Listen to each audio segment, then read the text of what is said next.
Hello नमस्कार जी, स्वागत है आपका सुमो बायोलॉजी में। चलिए आज हम लोग देखते हैं चैप्टर 2 के कुछ पिछले 3 साल के जो आए हैं क्वेश्चन, उनको डिस्कस कर लेते हैं और जो इम्पोर्टेंट टॉपिक है इस साल आपको क्वेश्चन मिलेंगे उसको डिस्कस कर लेते हैं।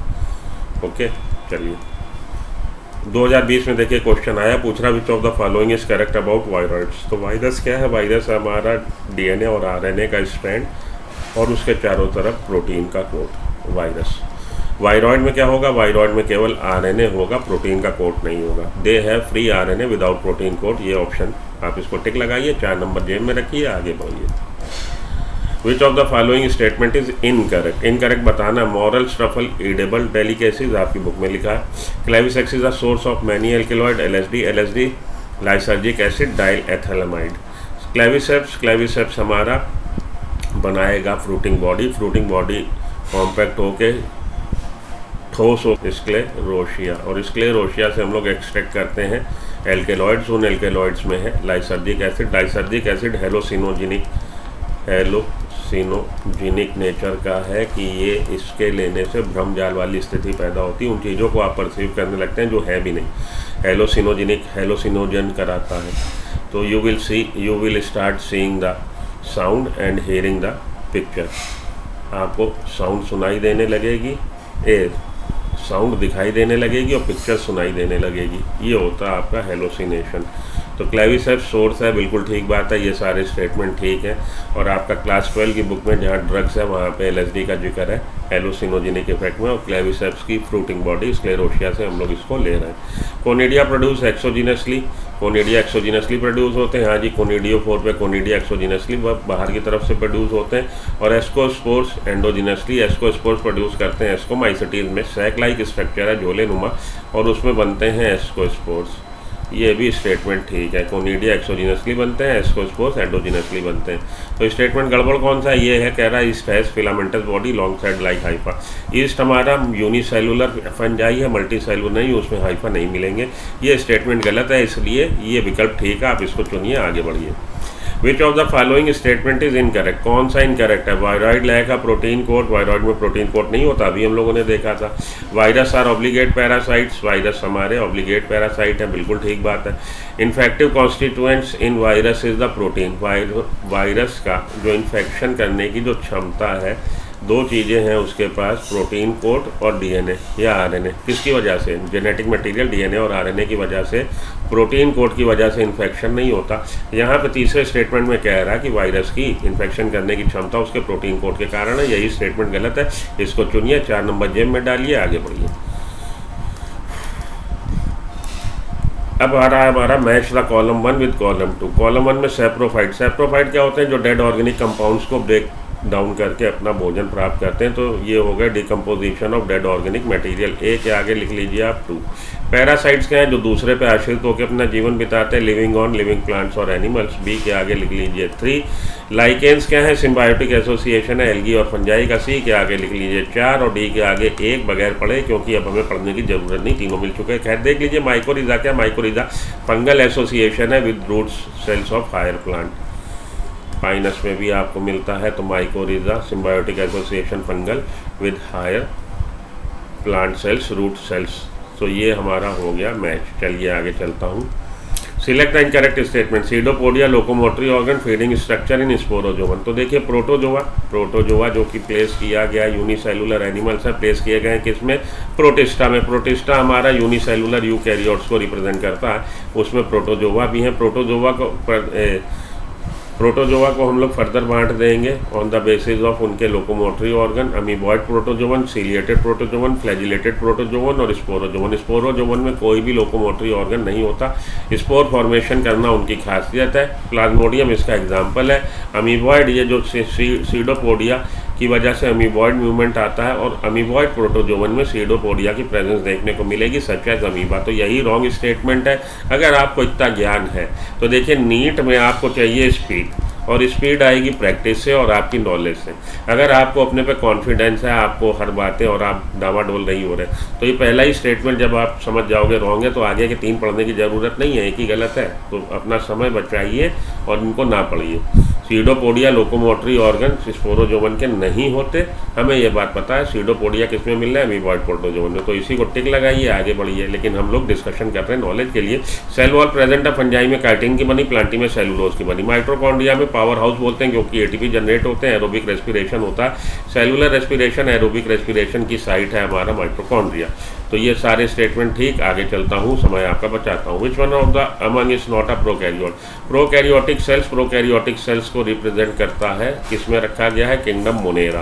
और किंगडम मोनेरा को इस्टेब्लिश किसने किया था? किंगडम मोनेरा को इस्टेब्लिश किया था कोपलैंड ने after the advent of electron microscope. Electron microscope की खोज होने के बाद देखा उन्होंने सेल्स दो तरह की, यूकैरियोटिक और प्रोकैरियोटिक। प्रोकैरियोटिक सेल्स वो हैं जिसमें वेल डिफाइंड न्यूक्लियस नहीं है, न्यूक्लियर मेम्ब्रेन एब्सेंट है, हिस्टोन प्रोटीन्स एब्सेंट है, सेलुलर ऑर्गेनेल्स जो हैं वो एब्सेंट है। तो इन्होंने देखा दो तरह की सेल्स हैं, तब इन्होंने साइनोबैक्टीरिया फॉर्म किए, मतलब ब्लू ग्रीन एल्गा को रिमूव किया एल्गा से और साइनोबैक्टीरिया के नाम से प्लेस कर दिया मोनेरा किंगडम इस्टेब्लिश किया। मोनेरा में आज की तारीख में साइनोबैक्टीरिया है, आर्कीबैक्टीरिया है, यू बैक्टीरिया है, माइकोप्लाज्मा। हालांकि साइनोबैक्टीरिया भी यू बैक्टीरिया का ही टाइप है। तो cyanobacteria, archaebacteria, you bacteria and mycoplasma ये आते हैं आपके किसमें? प्रोकैरियोट में। तो नॉस्टॉक एग्जाम्पल है साइनोबैक्टीरिया का, ऑसिलोबैक्टीरिया, ऑसिलोटोरिया एग्जाम्पल है साइनोबैक्टीरिया का, माइकोबैक्टीरियम एग्जाम्पल है माइकोप्लाज्मा का। माइकोबैक्टीरियम ट्यूबरकुलोसी, ये भी आपका बैक्टीरिया ही हुआ, ट्यूबरकुलोसिस करने वाला है। माइकोबैक्टीरियम लेप्रोसी करने वाला। सॉरी मेरे मुंह से गलत निकला, माइकोप्लाज्मा, करेक्शन कर लीजिए। माइकोबैक्टीरियम भी बैक्टीरियम का एग्जाम्पल है। सैक्रोमाइसिस हमारा अभी हम लोगों ने डिस्कस किया, ईस्ट सैक्रोमाइसिस सेरेवेसी उसका नाम है। बेकर सीज जिसको बोलते हैं यूकैरियोटिक सेल है। तो यही हमारी प्रोकैरियोटिक सेल नहीं है, इसको लगाइए टिक। 4 नंबर जेब में डालिए, आगे बढ़िए।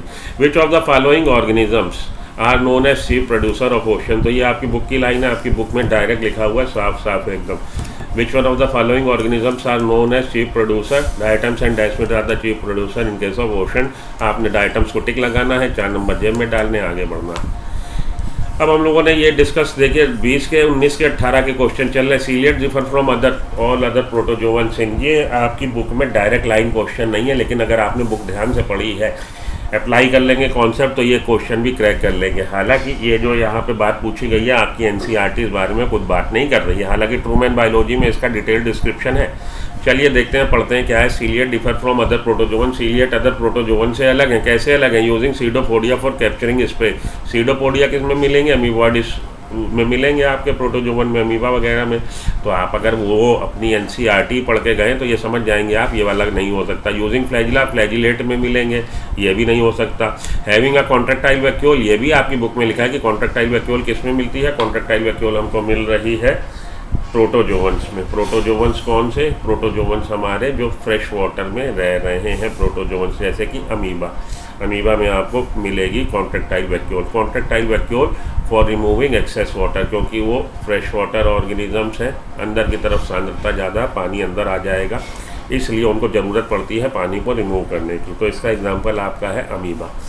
हैविंग 2 टाइप ऑफ न्यूक्लियाई, अब इस बारे में कोई भी जिक्र नहीं है, लेकिन अगर आप लॉजिक लगा देंगे कि ये 3 तो है नहीं, तो आप इसको टिक लगाएंगे, और नहीं तो फिर छोड़ दीजिए। 2 तरह के न्यूक्लियस मिलते हैं, छोटे और बड़े, मैक्रोन्यूक्लियाई और माइक्रोन्यूक्लियाई। सीलिएटेड हमारे प्रोटोजोवन में मिलते हैं।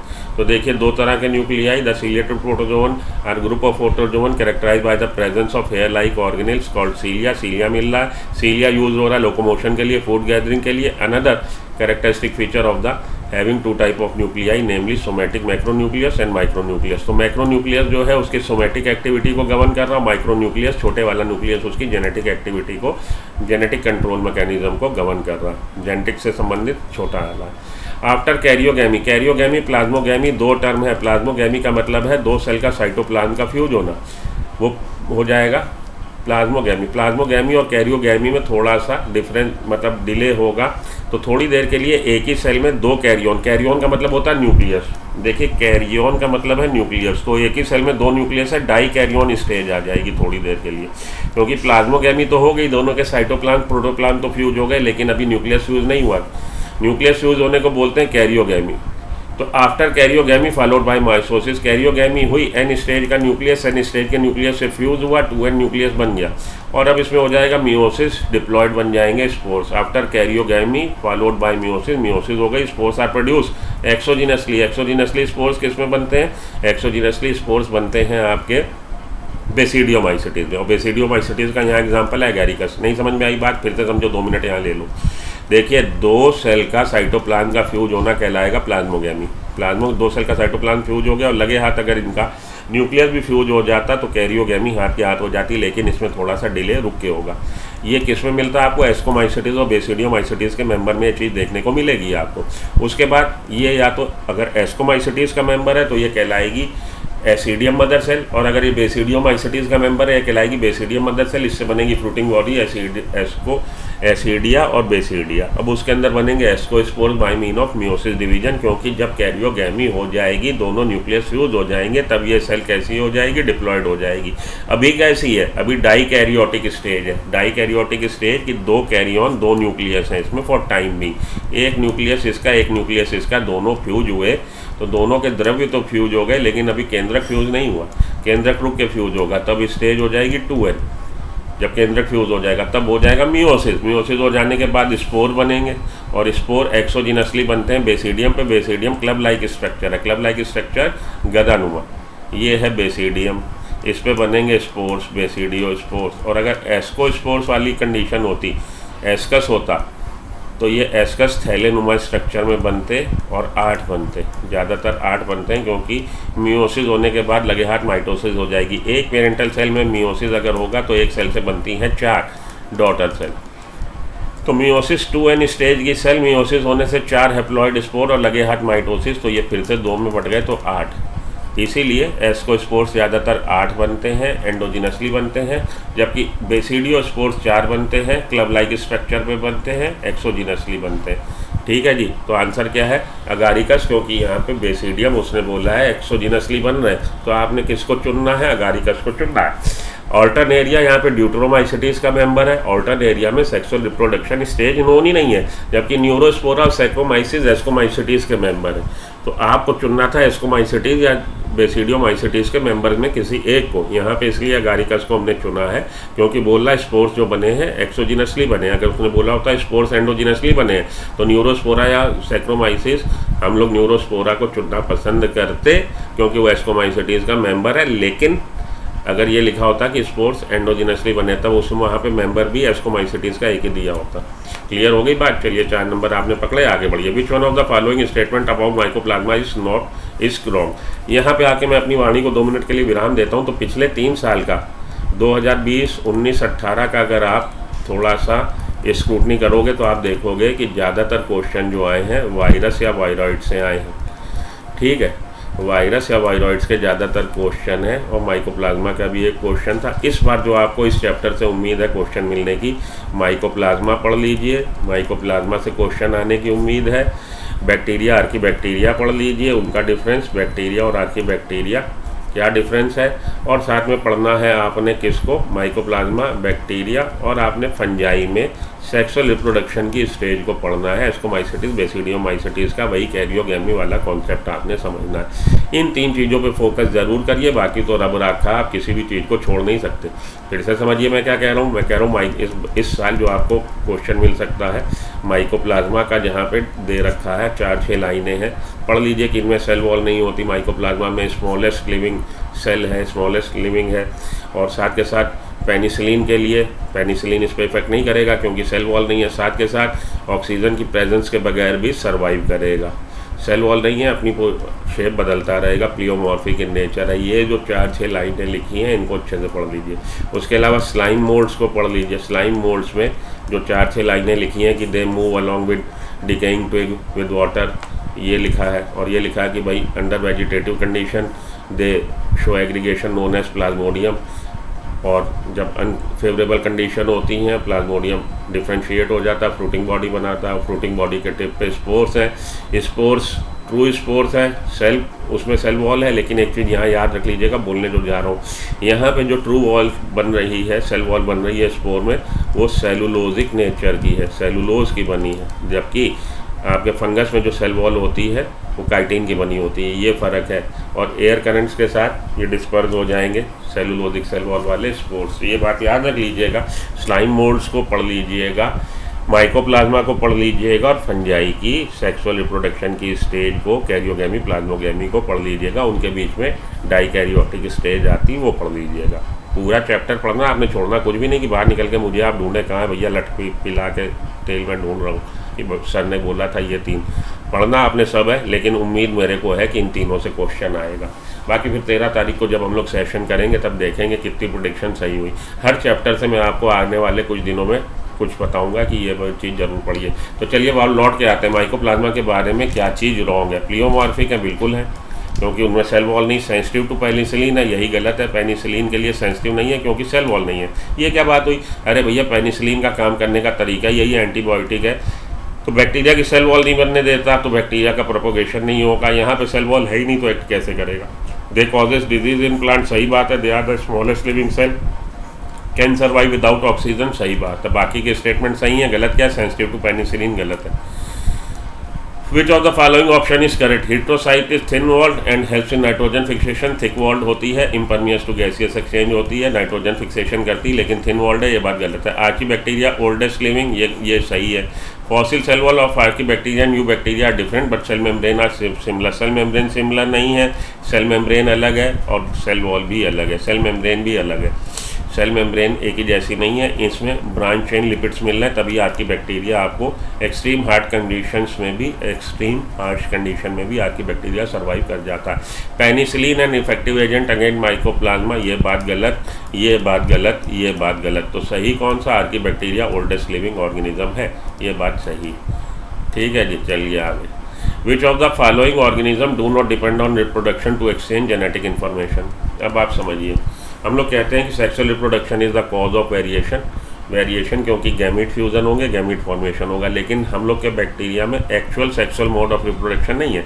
जो आप ट्रांसफॉर्मेशन, ट्रांसडक्शन और कॉन्जुगेशन पढ़ते हैं, it is not the actual sexual mode of reproduction, basically it is the parasexuality. ये पैरासेक्सुअलिटी का केस है। तो बैक्टीरिया को टेक कर लीजिए, एनिमल और प्लांट में गैमीट फॉर्मेशन होगा, गैमीट फ्यूजन होगा, वेरिएशंस जनरेट होंगे, फंजाई में भी होते हैं। बैक्टीरिया में जो ये हो रहा है जेनेटिक इन्फॉर्मेशन का एक्सचेंज, वो by means of parasexuality that such as conjugation,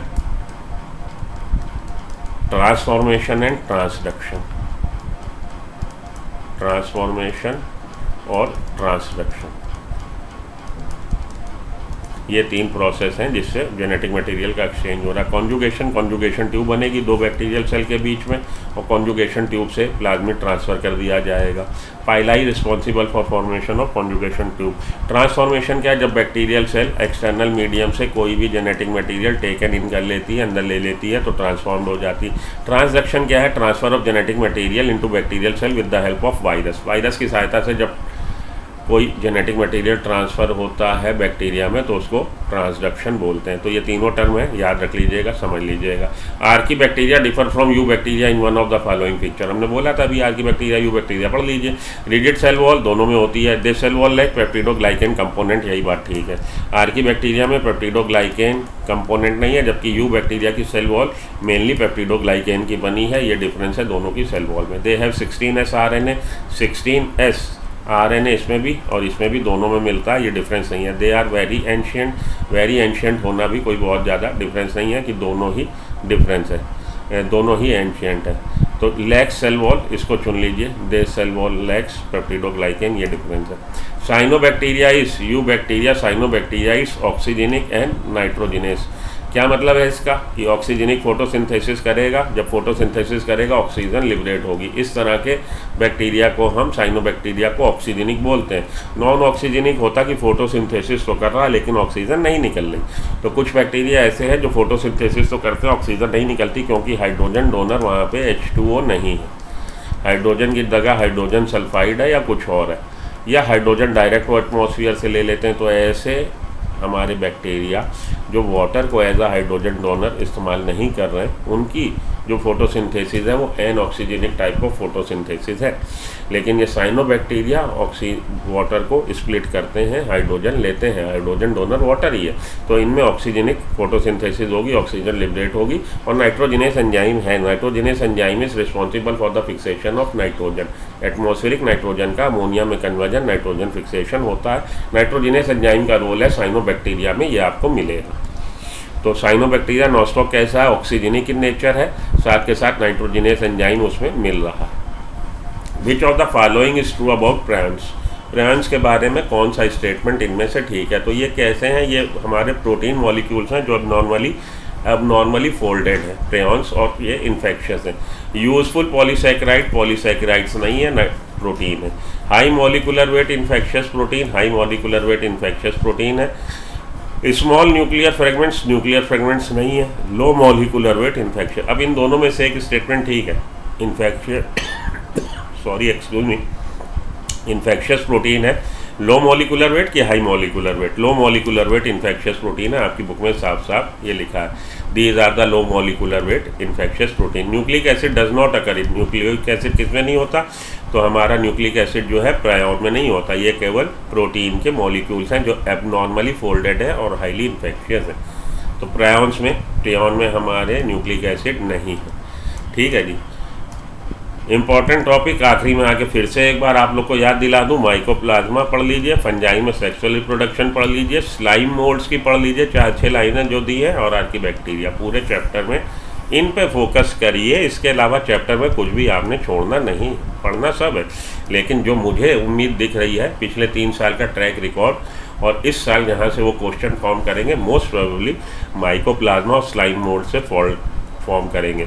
और मेरी प्रेडिक्शन कितनी सही हुई, ये हम लोग 13 या 12 सितंबर नाइट में या 13 मॉर्निंग में इसको हम लोग रिव्यू करेंगे अपने पेपर को, और ये देखेंगे कि कौन सी मेरी प्रेडिक्शन कितनी सही बैठी। तो सेकंड चैप्टर के लिए आपको जो मैंने सजेस्ट किया है, mycoplasma, slime moulds, archaebacteria and sexual reproduction in fungi, इसको आप टारगेट करिए।